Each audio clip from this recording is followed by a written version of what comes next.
Ok, graça e paz, queridos irmãos. Eu me chamo Jean Ricardo, sou pastor aqui na Igreja Batista da Paz. Estou servindo a Deus ali no Vila América este ano, até dezembro, pastoreando aquele local de adoração. Hoje, domingo, dia 11 de outubro de 2020, o dia que o Senhor escolheu para falar ao teu coração.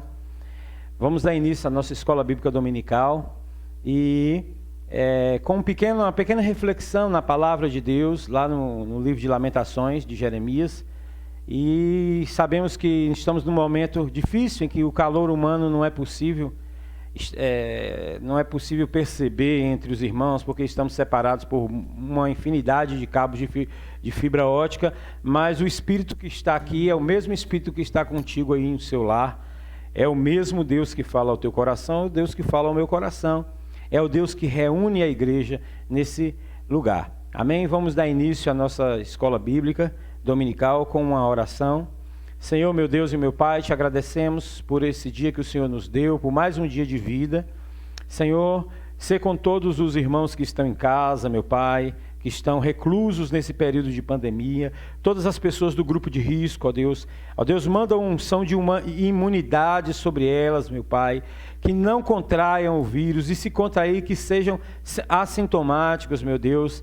Ó Deus, nós temos visto a Tua vitória cada dia nesta igreja e nós iremos contemplar mais e mais para a honra e glória do Senhor Jesus. Abençoa a palavra de hoje, que possa cortar os corações, ó Deus, e que a humildade trazida pelo Teu Santo Espírito possa se fazer viva em nossos corações. É o que te pedimos em nome de Jesus. Amém? Vamos começar cantando uma música. Essa música, lá na congregação nós temos cantado muito essa música. Eu confesso que eu não sou bom de cantar muito, tanto quanto de acompanhar, mas vamos ver o que sai. Lembro quando te encontrei, tudo novo você fez. Os abraços que senti me fizeram prosseguir. Várias vezes eu caí e você me levantou. Eu achava estar bem, mas me rendo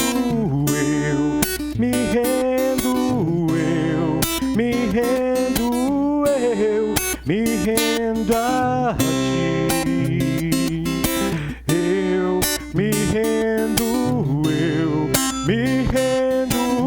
Eu me rendo a ti. Toca em mim de novo, enche-me de novo. Eu não me vejo sem tua presença. Toca em mim de novo, enche-me de novo. Eu não me vejo sem tua presença.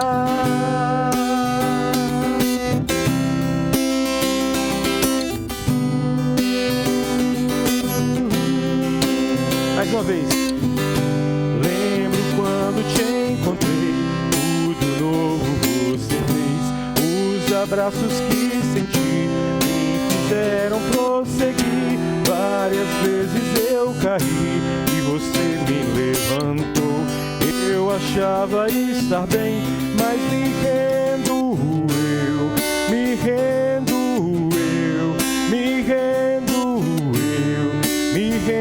a ti.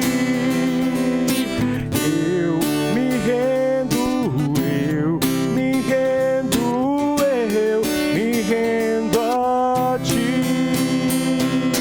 Toca em mim de novo, enche-me de novo. Eu não me vejo sem tua presença. Toca em mim de novo, enche-me de novo. Sem tua presença.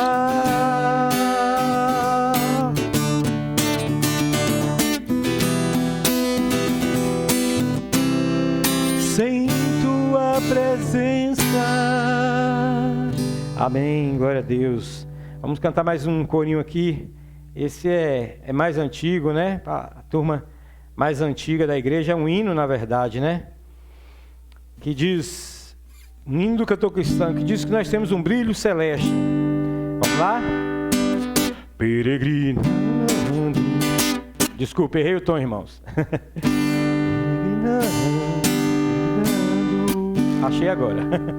Peregrinando, vou pelos montes e pelos vales, sempre na luz. Cristo promete nunca deixar-me. Eis-me convosco, disse Jesus. Filho celeste, brilho celeste, enche a minha alma, glória de Deus, oh aleluia. Sigo cantando, canto louvores, indo para os céus, sombras à roda, nuvens acima, o Salvador não hão de ocultar. Ele é a luz que nunca se apaga, junto ao seu lado sempre hei de andar. Brilho celeste, enche a minha alma, glória de Deus, com aleluias, sigo cantando, canto louvores, indo para os céus, vão me guiando, raios benditos que me conduzem para a mansão, mais e mais perto, mestre seguindo, canto louvores da salvação.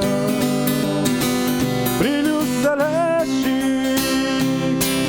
celeste, enche a minha alma, glória de Deus, com aleluias, sigo cantando, canto louvores, indo para os céus. Amém, glória a Deus. Que esses louvores que a gente está cantando a cada dia, mesmo no reduto do nosso lar, afastado da comunhão, que esses louvores estejam cada dia mais e mais nos conduzindo para a mansão celestial em Cristo Jesus. Amém?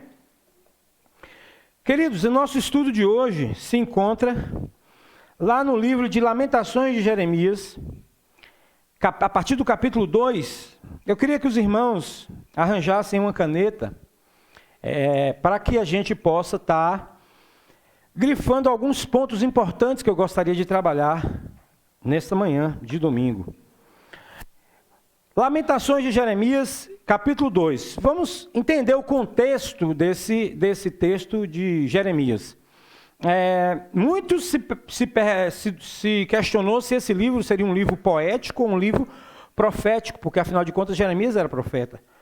Mas os estudos linguísticos deixaram claro que é um livro poético. Ele é um livro poético porque ele é os primeiros 4 capítulos, eles formam um acróstico. O acróstico é aquele poema que você usa a primeira letra do alfabeto, ou de uma palavra. Por exemplo, a palavra amor, você utiliza a primeira letra, o A, para fazer um verso. Um exemplo, amor, a aurora brilha, M, mar verde. Então você vai construindo o que a gente chama de acróstico. E aí Jeremias utilizou o alfabeto hebraico para nos 4 primeiros capítulos fazer um acróstico, né? Fazer um acróstico do poema, um poema em forma de acróstico. Por outro lado, existem pessoas que entendem que esse livro, por mais poético que seja, ele também tem um viés profético. Ele tem um viés profético e ele deixa claro isso, e a história deixa claro isso, quando a gente vai estudar os acontecimentos de Israel, não imediatamente no período em que viveu Jeremias, mas no período posterior. Então vamos lá começar a partir do capítulo 2, diz o seguinte: como o Senhor cobriu de nuvem na sua ira a filha de Sião, precipitou do céu à terra a glória de Israel, e não se lembrou do estrado de seus pés, no dia de sua ira. Devorou o Senhor todas as moradas de Jacó, e não se apiedou. Derribou no seu furor as fortalezas da filha de Judá. Lançou por terra e profanou o reino e os seus príncipes. No furor de sua ira, cortou toda a força de Israel. Retirou a sua destra de diante do inimigo e ardeu contra Jacó como labareda de fogo, que tudo consome ao redor. Eu queria que os irmãos grifassem aí, ó. A ira do Senhor aparece no versículo 1, e a ira do Senhor aparece no versículo 3 também. Entestou o seu arco, qual o inimigo firmou a sua destra como adversário, e destruiu tudo que era formoso à vista. Olha, grife esse formoso à vista. Olha que coisa interessante. Nós iremos falar sobre isso. Derramou o seu furor como fogo na tenda da filha de Sião. Tornou-se o Senhor como inimigo, devorando Israel. Como inimigo, ó. Devorando Israel. Bom grifar isso aí. Devorou todos os palácios, destruiu as suas fortalezas e multiplicou na filha de Judá o pranto e as lamentações.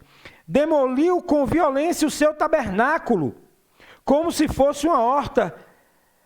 Destruiu o lugar da sua congregação. Vamos grifar aí, demoliu o seu tabernáculo. O Senhor em Sião pôs em esquecimento as festas e os sábados. As festas e os sábados.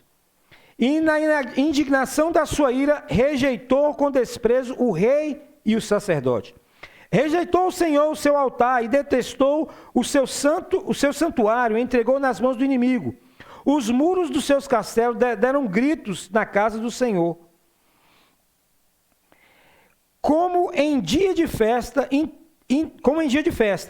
intentou o Senhor destruir o muro da filha de Sião, estendeu o cordel e não retirou da sua mão destruidora. Fez gemer o antemuro e o muro. Eles estão juntamente enfraquecidos. As suas portas caíram por terra, ele quebrou e despedaçou os ferrolhos. O seu rei e os seus príncipes estão entre as nações, onde já não vigora a lei. Vamos grifar isso aqui, ó. O rei e os príncipes estão entre as nações, onde não vigora a lei, ó, não tem mais lei. Nem recebem visão alguma, nem recebem também visão alguma do Senhor e dos seus profetas. Olha que coisa interessante. Sentados em terra, se acham silenciosos, os anciãos da filha de Sião. Lançam pó sobre as cabeças, cingidos de cilício. As virgens de Jerusalém abaixam a cabeça até o chão. Com lágrimas se consumiram os meus olhos. Turbada está minha alma, e o meu coração se derramou em angústia por causa da calamidade da filha do meu povo. Pois desfalecem os meninos e as crianças de peito pelas ruas da cidade. Dizem as mães, onde há pão e vinho, quando desfalecem como o ferido pelas ruas da cidade. Ou quando exalam a alma nos braços de sua mãe. Isso aqui ele está dizendo que morre, né? A alma sai do corpo. Que poderei dizer-te, a quem te compararei, ó filha de Jerusalém, a quem te assemelharei? Para te consolar a ti, ó virgem de Sião, porque grande como o mar é a tua calamidade. Quem te acudirá? Os teus profetas te anunciaram visões falsas e absurdas e não manifestaram a tua maldade para restaurarem a tua sorte, mas te anunciaram visões de sentenças falsas que te levaram para o cativeiro. Olha que coisa interessante, esse versículo 14 merece um destaque especial. Todos que passam pelo caminho batem palmas, assobiam e meneiam a cabeça sobre a filha de Jerusalém. E esta cidade que dominavam a perfeição da formosura e a alegria de toda a terra? Todos os teus inimigos abrem a boca contra ti, assobiam e rangem os dentes. Dizem, devoramo-la, certamente este é o dia que esperávamos. Chamamo-lo e vimo-lo. Fez o Senhor o que intentou cumprir a ameaça que pronunciou desde os dias da antiguidade. Derrubou e não se apiedou. Fez com que o inimigo se alegrasse por tua causa e exaltou o poder dos teus adversários. Nesse versículo 16 aqui, a gente tem uma remissão lá para Crônicas, se eu não me engano, 9. Crônicas. Continuando, o coração de Jerusalém clama ao Senhor, ó muralha da filha de Sião, corram as tuas lágrimas como um ribeiro de dia e de noite. Não des descanso, nem pare de chorar, menina de teus olhos. Levanta-te, clama de noite, no princípio das vigílias, derrama como água o coração. Perante o Senhor, levanta a Ele as mãos, para a vida dos teus filhinhos, que desfalecem de fome à entrada das suas ruas. Vê, ó Senhor, e considera a quem fizeste assim. Hão de as mulheres comer o fruto de si mesmas? As crianças o seu carinho? Ou se matará no santuário do Senhor o sacerdote e o profeta? Jazem por terra pelas ruas o moço e o velho, as virgens e os meus jovens vieram a cair à espada. Tu os mataste no dia da tua ira, fizeste matança e não te apiedaste. Convocaste de toda parte terrores contra mim, como num dia de solenidade. Não houve no dia da ira do Senhor quem escapasse ou ficasse. Aqueles do meu carinho, os quais eu criei, o meu inimigo os consumiu. Amém? Senhor Deus, abençoe essa palavra que foi lida, que possa atingir cada coração. Irmãos, esse trecho de Lamentações de Jeremias, que é o capítulo 2, ele nos dá uma cena apocalíptica, uma cena terrível. E que cena é essa? Por volta do ano 584, 587, ali antes de Cristo, o rei Nabucodonosor II da Babilônia, né, invadiu Jerusalém. E ele invadiu Jerusalém e destruiu o templo do Senhor, matou muitas pessoas e levou muitos cativos. E Jeremias, em algum momento, ele sentou, depois dessa cena aterrorizante, ele sentou e lamentou sobre Jerusalém, sobre Judá, porque o povo tinha sido sequestrado, capturado, muitos levados para cativeiro na Babilônia, um lugar longe da presença do Senhor, um lugar pagão, um lugar de ídolos, de muitos ídolos. E olha só o que acontece. O interessante é que esse texto, ele nos diz algo assim muito profundo, que não é para todos terem entendimento. Um rei pagão, de uma nação estrangeira, invadiu Jerusalém. Mas ao mesmo tempo, o profeta Jeremias, ele diz que foi o Senhor em sua ira. E como isso é possível? Como é possível um rei pagão estar sendo usado pelo Senhor? Porque Deus, ele usa quem ele quer, quando ele quer. Assim como Deus usou a filha de Faraó para cuidar de Moisés, assim como Deus levantou várias pessoas que não faziam parte do povo, como é o caso, por exemplo, de Ruth, que não era do povo de Israel, Deus também pode levantar uma nação adversária, um terror, uma praga para assolar o seu povo. E qual era o contexto que havia em Jerusalém naquela época? O contexto é o seguinte: o povo de Deus, o povo judeu da antiga aliança, eles estavam, aqui você vai ver no versículo 6, no versículo 5 e 6, ele diz assim, que demoliu com violência o seu tabernáculo, como se fosse uma horta. O Senhor em Sião pôs em esquecimento as festas e os sábados. O que significa isso? O povo de Israel, ele tinha se tornado pessoas tão automáticas no credo, eles estavam tão religiosas, que eles perderam totalmente a essência da adoração. Eles tinham festas de lua nova, eles tinham sábados, eles usavam a lei ao pé da risca, né? Mas havia uma falta de interesse no coração. A Bíblia nos diz que lá em Isaías, que Deus ele se enfada dos sacrifícios de carneiro. E em outro momento, ele diz, se eu não me engano em 1 Samuel, que ele prefere a obediência do que o ritual de sacrificar. Ele prefere a obediência. Mas o povo de Israel estava numa liturgia tão contínua, eles iam para o templo, eles adoravam, entre aspas, ofereciam sacrifício, entregavam suas ofertas, mas o coração deles estava afastado do Senhor. Então a ritualística ela estava presente naquele momento. Havia uma ritualística, estavam todos em sua chamada zona de conforto, em sua zona de conforto. Indo ao templo, cantando, entregando a sua oferta, celebrando, mas a prática interna, o que eu chamo de ética espiritual, ela estava afastada do Senhor. E exatamente isso acontece nos nossos dias recentes, da nossa contemporaneidade. A igreja, sobretudo a igreja mundial, a igreja evangélica da terra,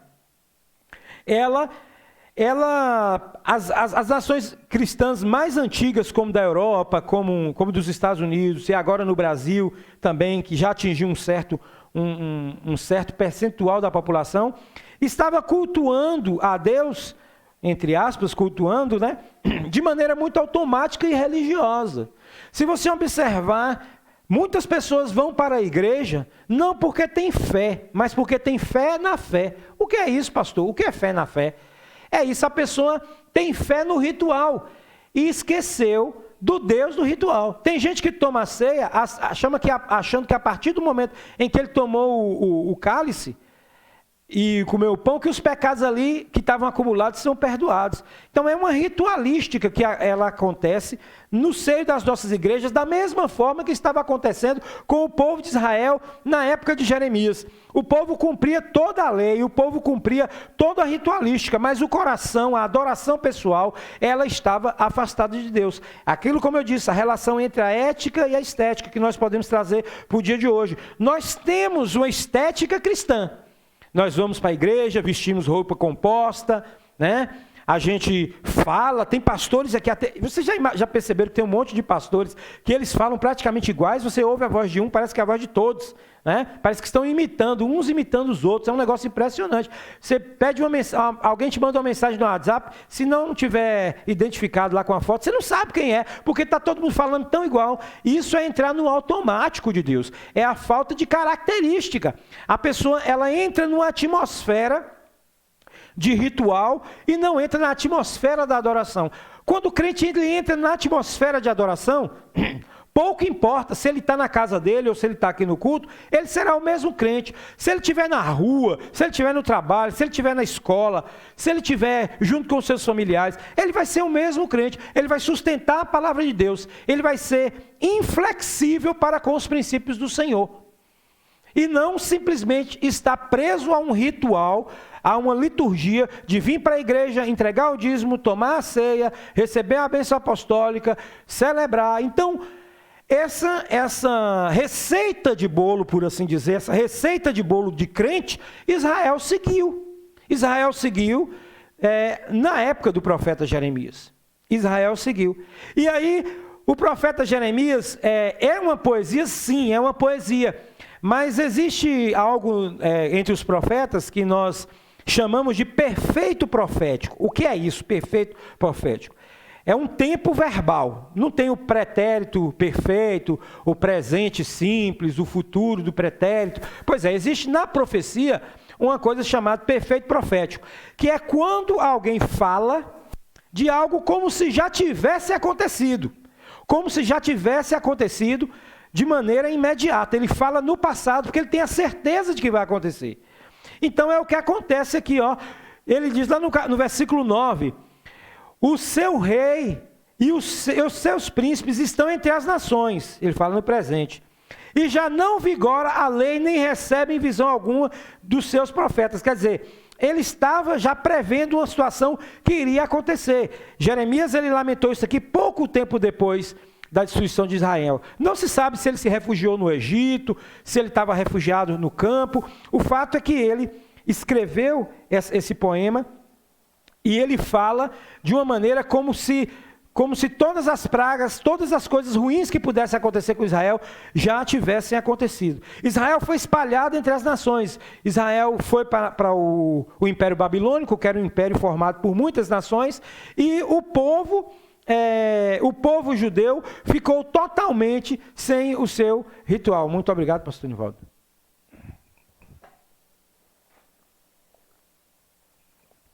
Obrigado. A prática do ritual judaico, ela foi praticamente extinta da nação de Israel. Eles passaram a ficar com outros povos, tiveram que se submeter a outros costumes. É claro que Deus é soberano, e na sua soberania, Ele utilizou até isso, até a ira de Deus foi utilizada para a semente do evangelho futuramente ser pregada. Como é que é isso, pastor? Simples, eu vou explicar. Depois do cativeiro babilônico, quando Israel foi espalhado entre as nações, a Babilônia foi destruída por outro império, o Império Medo-Persa, né? Eles tomaram a Babilônia e também levaram os judeus para suas cidades. E a ética judaica, ela passou a se disseminar entre aqueles povos. Os judeus passaram, no Império Medo-Persa, a ter uma certa liberdade de culto, a ponto de alguns estudiosos chegarem a dizer que a teologia do Velho Testamento, ela foi formulada no cativeiro Medo-Persa. O que significa isso? Significa que até então se profetizava, se escrevia, se transcria o que acontecia com o povo de Israel, mas a reflexão sobre aquilo ali, a reflexão dos rabinos, dos escribas, sobre aquela situação, o entendimento messiânico foi maturar no momento em que eles estavam no cativeiro. Quando a Grécia tomou a Pérsia e posteriormente o Império Romano, e antes disso Ciro já tinha deixado o povo voltar para Jerusalém, a teologia do Velho Testamento já estava formada. Então eles já sabiam de uma esperança messiânica, que viria alguém diferente. Então foi neste cativeiro, esse cativeiro no final acabou se transformando em bênção, porque preparou o caminho para a vinda de Jesus Cristo. Porque formulou-se a teologia veterotestamentária, em que havia uma esperança messiânica que estava lá com as palavras de Abraão, nos Salmos por diversas vezes, no livro de Isaías. Então, foi possível, por exemplo, depois no cativeiro grego, quando eles estavam sob domínio grego, não escravos, mas sob domínio, foi possível, por exemplo, escrever a Bíblia, todas as partes que estavam perdidas, reunir no que a gente chama de Septuaginta, porque foi aquela primeira, aqueles 72 escribas que se juntaram, 72, 79, não me lembro agora, se juntaram para fazer a transcrição em grego, e a Bíblia, que era um livro exclusivamente de um pequeno povo, um livro tribal, passou a tomar conta de todo o Mediterrâneo, passou a ser levada para todas as nações da terra. E tudo isso aconteceu em razão desses cativeiros, do cativeiro e depois da dominação estrangeira. O que é que eu estou querendo dizer? Estou querendo dizer que no momento de hoje, Deus levantou também um Nabucodonosor contra nós, que foi o coronavírus. A igreja ela estava dentro de uma ritualística muito grande.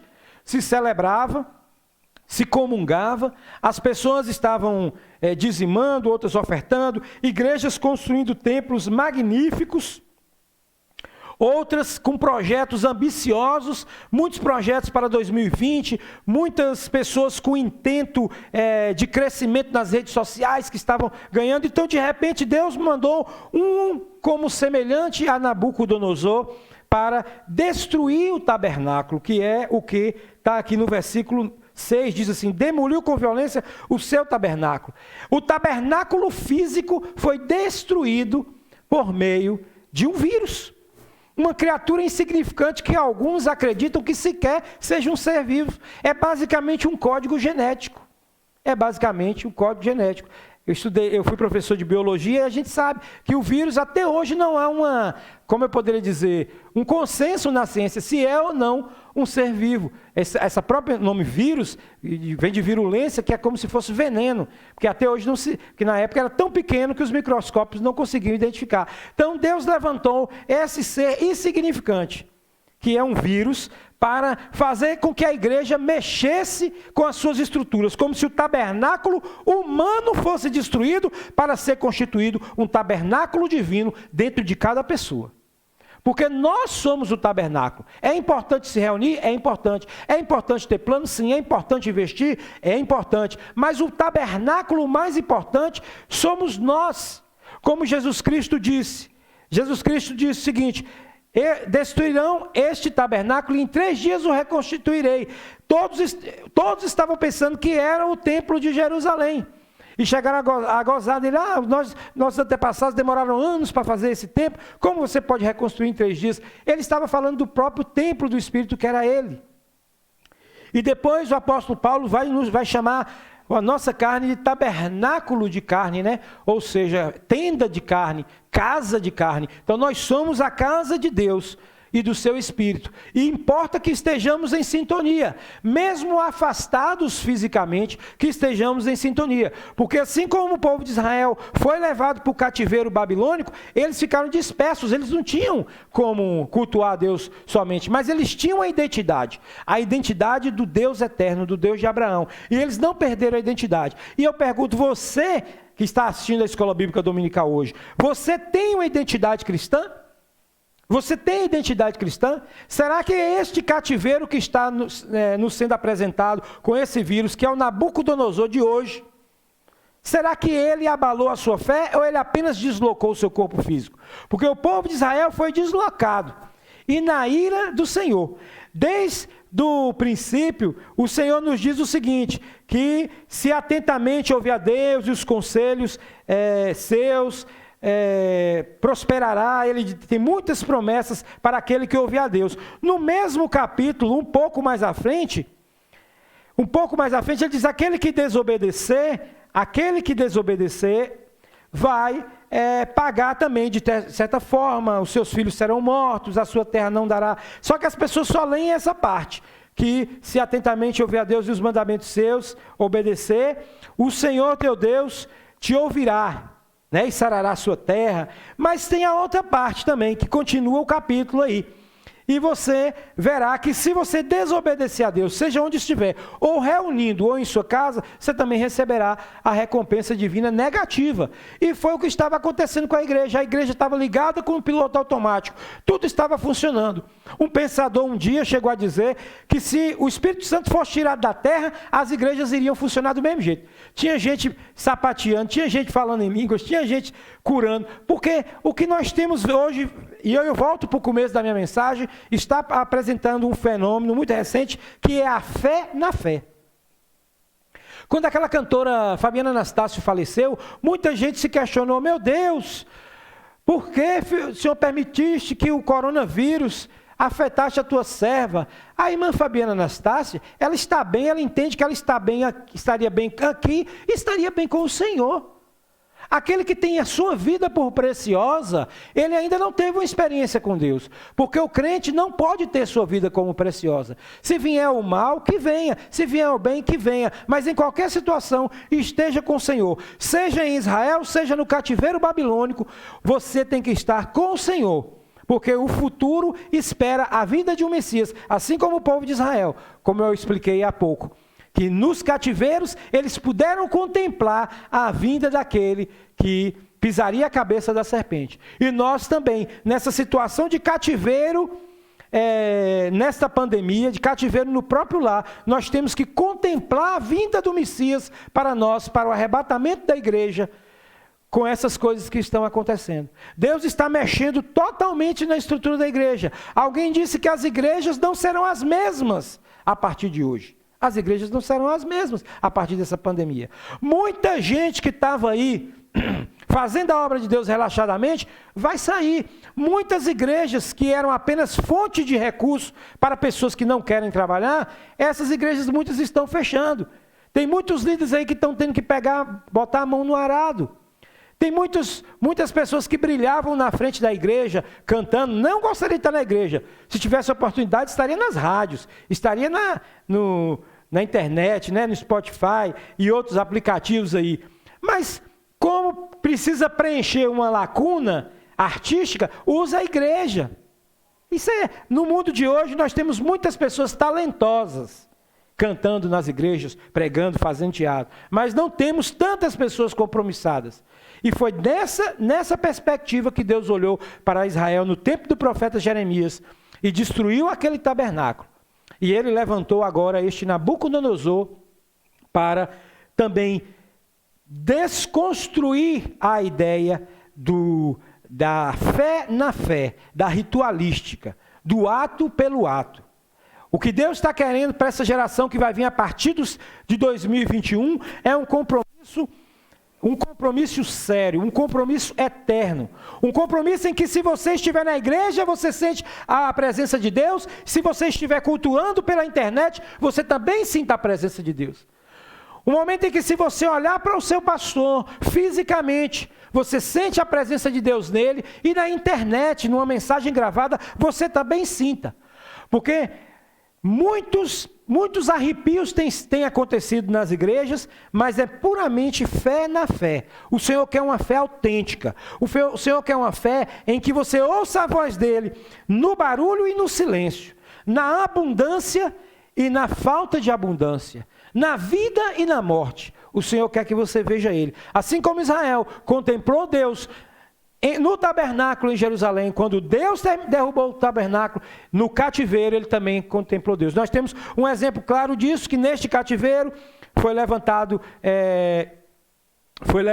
Cedraque, Mesaque e Abidnego, e eles não se prostraram diante da imagem, foram lançados na fornalha, e eles não se renderam ao status quo da época. Então nós também não podemos nos render àquilo que o mundo nos impõe. Temos que professar a nossa fé, em tempo e em fora de tempo. Temos que pregar o evangelho, porque Israel, quando saiu para a Babilônia, fez muitos prosélitos. Existem muitos prosélitos. Se você vê as características físicas do povo judeu hoje, você vai ver judeu de todos os tipos. Judeus Ashkenazim, que são lá da Europa Central, Sefarade, que são da Espanha, judeus Mizraíns, que são do Oriente Médio, os Beta Israel, que são os judeus negros. Essa oportunidade que eles tiveram, quando eles saíram pelo mundo, eles levaram o Deus de Abraão para vários povos. Foi nesse momento de dificuldade. E é neste momento de dificuldade em que esse outro Nabucodonosor é enviado para a igreja que nós temos que pregar o evangelho em tempo e em fora do tempo. Todo cristão é um missionário. Se o cristão não está comprometido com a obra de Deus evangelística, falta um problema nele. Ele ainda está tendo fé na fé. Ele ainda está indo para o tabernáculo, fazer as suas ofertas e cantar, mas a adoração está longe do coração de Deus. Então, só para fechar, há um historiador chamado Flávio Joséfo, que ele descreveu a destruição do templo, a destruição definitiva do templo, porque esse templo foi destruído, mas foi reformado. Ele não caiu completamente com Nabucodonosor. Ele foi reconstruído. E novamente uma outra perseguição veio a Israel, no ano 70. Dessa vez porque não aceitou a Jesus. Eles renegaram a Jesus como Messias, e Jesus fala claramente sobre a destruição do templo. Só que Jesus faz uma prévia, né? Ele diz o seguinte lá em Mateus 23, 37, antes do templo ser destruído: Jerusalém, Jerusalém, que matas os profetas e apedreja os que te foram enviados. Quantas vezes quis eu reunir os teus filhinhos como galinha ajunta os seus pintinhos debaixo das asas, e vós não o quiseste. Eis que a vossa casa vos ficará deserta. Declaro-vos, pois, que desde agora já não me vereis, até que venhas a dizer: bendito o que vem em nome do Senhor. E aí no capítulo 24, Jesus descreve, ora ele descreve a tribulação final, ora ele descreve a destruição de Jerusalém. Mais uma vez Jerusalém é destruída, por mais uma vez não dá ouvidos aos enviados do Senhor. Por mais uma vez matar os seus profetas. Dessa vez foi o próprio Cristo encarnado, o próprio Deus encarnado, que é Cristo. Ele veio, porque muitos profetas tinham ido, e aí Deus falou: agora eu enviarei meu próprio filho. Ele enviou o próprio filho, e ainda assim o mataram. Eles apedrejam, como apedrejaram Estevão, e eles estavam tão ligados na ritualística, nessa época que a questão maior era a questão monetária. O templo era fonte de riqueza, e o Senhor destruiu Israel e também espalhou eles pelas nações, da mesma forma que aconteceu no cativeiro babilônico. Seria muita coincidência dois eventos exatamente iguais acontecer com o mesmo povo. E ainda teve outro, né? O do Egito. Se a gente contar com o do Egito, foram três 2 cativeiros e uma dispersão. Então, volta e meia, Deus tem se chamado, atentado para Israel, e Israel voltou. E hoje nós temos um novo Israel. Deus tem promessas para aquele Israel? Tem. Isso é inquestionável. Deus tem promessas para Israel. O apóstolo Paulo fala disso. O apóstolo Paulo fala disso lá em Romanos 11, a partir do versículo 11 também. Ele fala que Deus um dia vai refazer a aliança com Israel. Mas nós não sabemos como isso funcionará. Especula-se muito como é que será esse regresso de Israel a Deus por meio de Jesus Cristo. Muitos não sabem. A gente não sabe se é gradual, se é de uma vez só. Muitos judeus estão se convertendo a Cristo. Porque quando leem o profeta Isaías, eles veem claramente a figura de Cristo. Então nós não sabemos se será gradual ou se será de maneira abrupta. Mas o fato é que Israel voltará. Mas existe um Israel que a Bíblia diz que foi enxertado em Israel. Que era jambuzeiro brabo e hoje foi enxertado na oliveira. E esse Israel é a igreja. Esse Israel é a igreja. E a igreja tem que estar preparada para a vinda de Cristo. Nós temos que deixar de lado as nossas divisões, os nossos sofismos, as nossas percepções pessoais. Hoje nós estamos vivendo a fase em que o indivíduo lê a Bíblia e diz: eu sei que está na Bíblia, mas não concordo. É brincadeira, hoje estamos vivendo essa fase. A gente nunca imaginou que isso chegaria. Quando a Bíblia diz claramente, por exemplo, vou dar só um exemplo, que os efeminados não entrarão no reino dos céus. Não tem problema nenhum com o processo judicial. A Bíblia que diz isso, não sou eu que diz. Antigamente acreditávamos na Bíblia. Hoje estamos colocando vírgula, parênteses e até palavra entre chaves. Já se tem uma Bíblia inclusiva em que não diz assim: deixará o homem pai e mãe unir-se-á a mulher. Diz: deixará o homem pai e mãe e se unirá a uma pessoa. É a Bíblia exclusiva. Já temos hoje a Bíblia na linguagem de hoje, que eu costumo dizer que é a Bíblia na linguagem horrível. BLH, Bíblia na linguagem horrível, em que tenta traduzir para uma linguagem chula aquilo que foi escrito de maneira poética, de maneira majestática, é o termo. Muitas pessoas não entendem o plural majestático na Bíblia e tenta traduzir para a linguagem de hoje. Já imaginou se a gente traduzisse os textos hebraicos do hebraico arcaico para o hebraico de hoje? Se a gente traduzisse os textos gregos para o grego de hoje, o grego que se fala na rua, a gente teria perdido a palavra de Deus. Já imaginou isso? A Bíblia, ela é eficaz na língua que ela foi escrita. Até os muçulmanos, que tem lá o livro deles, o Alcorão, eles dizem: só se pode compreender o Alcorão se você tiver conhecimento de árabe, porque foi a língua que foi escrita. Né? Como diversos outros tratados no mundo só podem ser identificados na língua em que foi escrita. Então hoje os pastores têm que estudar noções de grego, noções de hebraico, para se deparar com a igreja que não tem mais compromisso com a linguagem original do Evangelho, com a tradução verdadeira. É sempre eu entendo que hoje em dia não é assim, então estamos colocando adendos na palavra de Deus. Estamos vivendo uma era de ritualística. E esta era de ritualística também sobreveio em Israel no tempo do profeta Jeremias. Então, vamos estar firmes em oração para que a gente possa perseverar com o Senhor e que a gente não deixe que o espírito de religiosidade tome conta das nossas igrejas. Esteja com o Senhor ou aqui na Igreja Batista da Paz, ou na Igreja Batista da Paz que reúne em seu lar. Você em seu lar também é a Igreja Batista da Paz. Aqui nós somos, mas aí também você é. E quando tudo isso passar, venha para a igreja, mas venha com a reflexão. Será que a igreja precisa de mim tanto quanto eu preciso da igreja? Será que nós estamos cultuando a Deus de inteireza? Será que a gente, quando vai para a igreja, está mais preocupado com o aspecto estético do que com o aspecto ético? Será que na minha vida pessoal eu tenho a ética cristã? Então eu deixo essa mensagem para vocês e dizendo que o agir de Deus na humanidade é cíclico. Coisas que aconteceram no passado se repetiram por diversas vezes. Né? A história não é linear, a história é cíclica. Nada há novo debaixo do céu, já diz a Bíblia, né? Nada tem de novo debaixo dos céus. Tudo alguém já fez alguma coisa, né?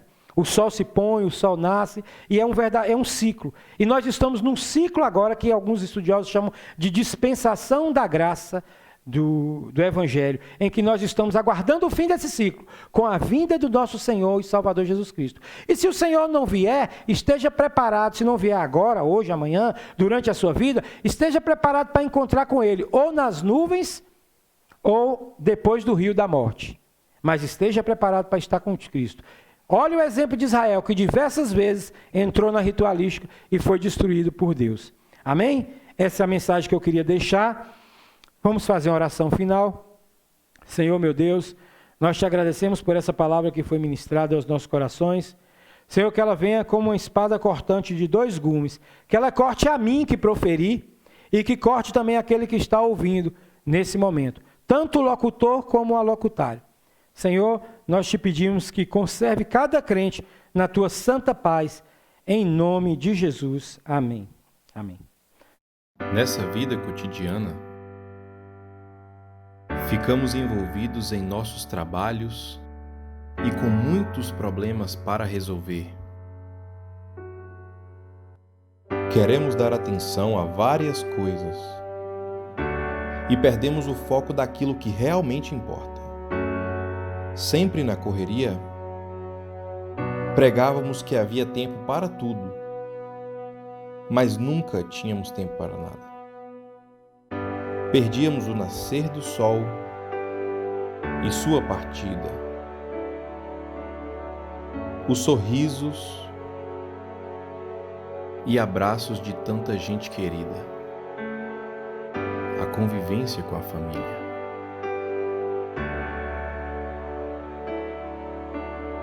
Até que tudo mudou. Todo mundo sossegou. E agora temos tempo para tudo de novo. Ler a Bíblia com atenção, orar sem pressa, tomar café juntos e retomar os laços que viviam desatados. Deus está nos chamando para mais perto, para nos encher do amor que cura, da luz que dá a direção, e então nos usar. Posicione-se. Seja referência. Igreja Batista Nacional da Paz, uma igreja para abençoar a sua família.